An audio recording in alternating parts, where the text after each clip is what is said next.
ብዙ ጊዜ ፍቅር የያዘው ሰው ልቤ መታብኝ፣ ልቤ ቀለጠብኝ ይላል። ይህንን ያነሳሁት በምክንያት ነው። በዚህ ሳምንት የምናስባቸው የኤማውስ መንገደኞች ስለ ጌታችን ሞት እየተነጋገሩ በመንገድ ሲሄዱ ጌታችን መድኃኒታችን ኢየሱስ ክርስቶስ በመካከላቸው ተገኝቶ ስለምንድን ነው የምታወሩት ብሎ ጠየቃቸው። እነሱም አንተኑ ነግዳ ለኢየሩሳሌም፣ አንተ ለኢየሩሳሌም እንግዳ ነህ? ተስፋ የምናደርገውን አምላካችን ያልነውን ብዙ ታምራት ያደረገውን ጌታችን እኮ አይሁድ ገርፈው ሰቅለው ገደሉት። ይህን እንዴት አታውቅም? ስለሱ ነው የምናወራው አሉት። በዚህ ጊዜ ጌታችን ለምን አላስተዋላችሁም? እሱ ከእናንተ ጋር ሳለ እንደሚሞት በሶስተኛውም ቀን ሞትን ድል አድርጎ እንደሚነሳ አልነገራችሁምን?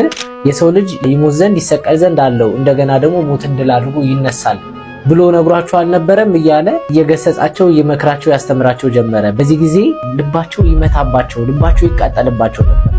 ክርስቲያኖች እስኪ በህይወታችሁ ልባችሁ እንዲቃጠል ልባችሁ እንዲመታ ያደረገ የእግዚአብሔር ቃል ወይም የእግዚአብሔር ሐሳብ ወይም ትምህርት ካለ ኮመንት ላይ ጻፉልን። ምክንያቱም የእግዚአብሔር ቃል መረጃ ብቻ አይደለም፣ ልባችንን የሚያበራልን፣ መንገዳችንን የሚመራን፣ ኃጢአታችንን የሚያቃጥልልን ነው። በዚህ ምክንያት እኛ ክርስቲያኖች ስንገናኝ እንደነዚህ እንደ ኤማውስ መንገደኞች ስለ እግዚአብሔር ቃል መወያየት መነጋገር አለብን።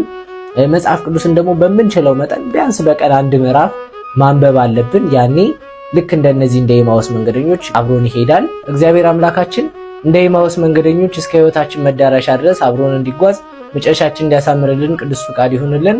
አሜን።